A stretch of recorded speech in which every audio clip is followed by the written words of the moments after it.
Okay, so welcome to the Become a Local Yokel tutorial. In a few easy steps, we'll have your profile up and running. First step, to become a local yokel, just enter in your details, name, phone number, email address, as well as your date of birth. And then next step is to just create quite a strong password down here. We recommend strong at the very minimum. So the next step after you've done that is to agree to the terms and conditions and register your profile.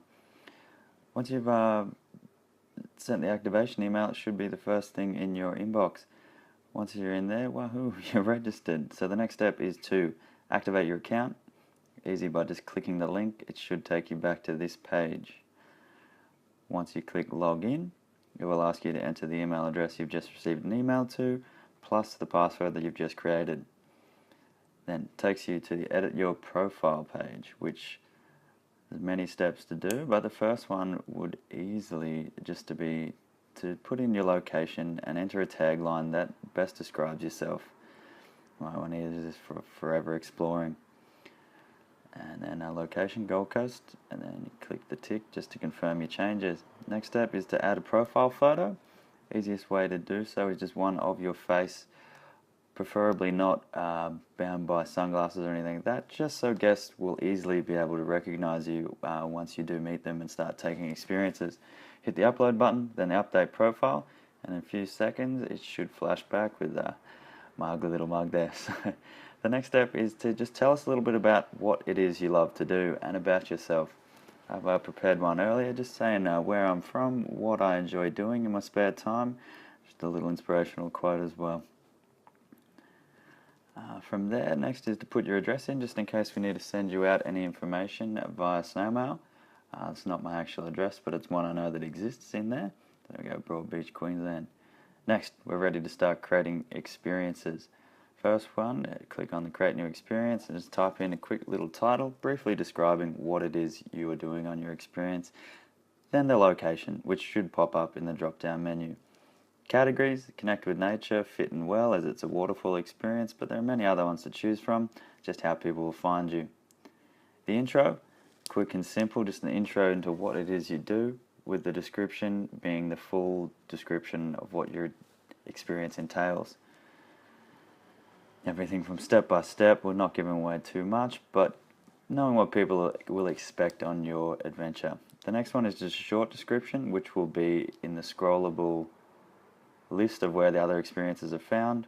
Next will be what it includes, like a light breakfast, beach adventure, rainforest hike, transport, and what you need to bring, change your clothing, towel, camera, money for additional snacks, etc. Then you set the price per person. Just a quick overview, this is what it's going to look like once you are up and running. So that's your short description, as you can see just here, and there's the thumbnail. Once you open it up, your includes and what you need, as well as your long description, which is down there. Right, next step will be to upload some photos. Easiest one to do is make sure they're under 1.5 megabytes, just so they do load quickly on the site. Just click from any folder that you do have and upload. They'll all start just here.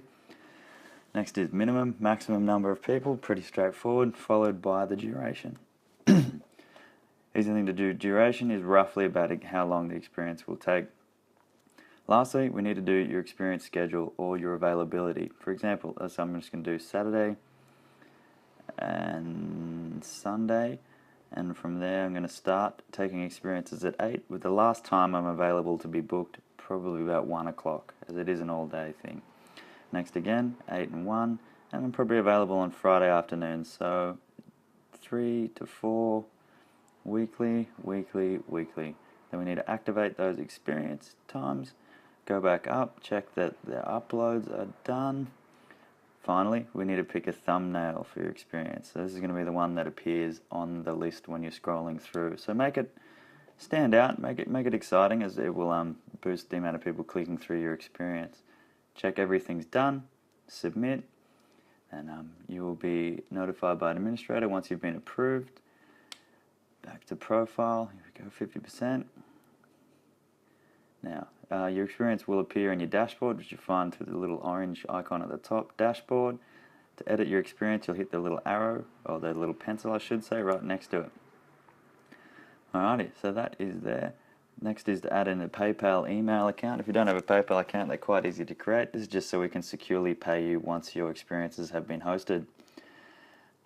Background check. If you're going to be a Platinum Guide, which we recommend, we will need to do a security check through Fit to Work. If you have any questions, please contact one of our experienced creators, Alex or Ben, on the numbers listed here. They'll be more than happy to help any time of the day. The next step is to click the Fit to Work, and it's just a basic step-by-step process, basic details, additional details review. Once you've done that, your profile should be up and running and ready to go. First step in the security check process is to register a new account. The easiest way to do so is to just fill in your details as you have before to the Fit to Work site, name, family name, email, then create a password.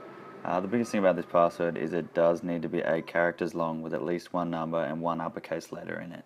Now they like to make it difficult, but you accept the terms and conditions, prove that you're not a robot by clicking on the catch and go through to create account, which will then send you an activation email. In your email account, all you need to do is click the link and that will activate your profile, and click there to log in. Once you've entered in the details you've just created, it will take you through to the Fit to Work site and no checks have been initiated.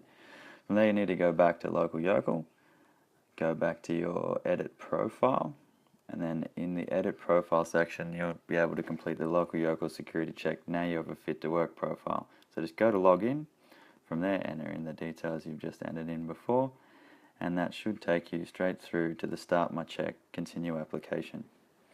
From there the details should auto-fill, don't have a middle name, continue. This is an important notice. Basically, your step-by-step process needs to be prepared with 100 points of certified ID. Certified ID is a photocopy signed and declared as true document by an authorized person, such as a police officer, teacher, nurse, or pharmacist is what I've found the easiest because they're always open. You cannot have a process security check without certified copies, which means they need to be certified by an authorized person. We will go over this later on when we get to the upload stage. But from here you need to fill in any additional information that is missing on the site, such as your date of birth, as well as your birth country, birth city, and your gender. From here we need to enter in our address again, which should pop up on the drop down menu there. And we'll continue through to if you've had any previous names or lived in a different address in the last 5 years. If not, just go ahead and add your mobile phone in if they should need to contact you. This is the part where you do need to upload the documentation. So a certified copy is something that's signed by an authorized person, like a copy of that, not just a photo of your license or passport. We'll go through exactly what 100 points is, which is the documentation guide provided by Fit to Work. So it must equal or exceed 100 points. 70 points, birth certificate or a passport or a citizenship certificate.